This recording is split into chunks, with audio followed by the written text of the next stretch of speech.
தினம்தோறும் விளக்கேற்ற நல்ல எண்ணெய் இதயம் நல்லெண்ணெய்.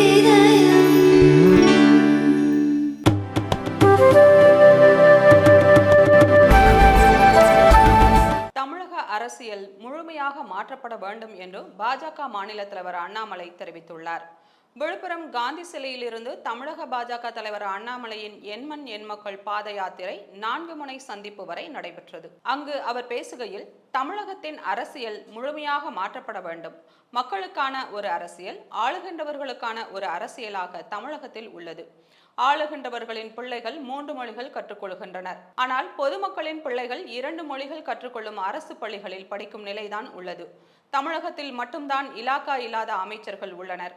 திமுக ஒரு பக்கம் மாநாடும் அவரது கூட்டணி கட்சி விசிக ஒரு பக்கம் மாநாடும் நடத்தி மத்திய அரசுக்கு எதிராக 10 தீர்மானங்கள் நிறைவேற்றுகிறார்கள்.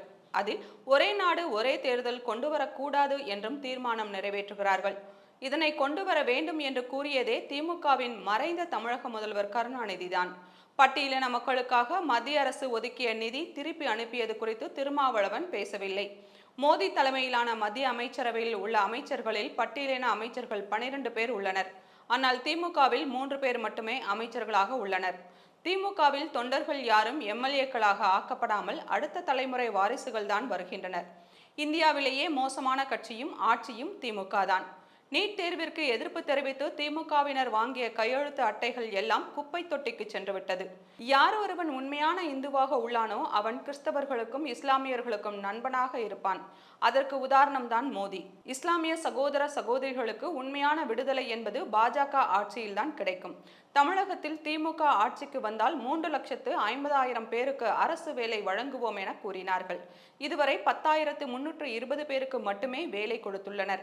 இவர்கள் ஆட்சியில் சட்டம் ஒழுங்கு சரியில்லை. கேடி பில்லா, கில்லாடி ரங்கா என்ற வார்த்தையை இவர்களுக்கு பயன்படுத்தலாம். சாமானியர்களுக்கான ஆட்சியாளர்கள் தமிழகத்தில் இல்லை.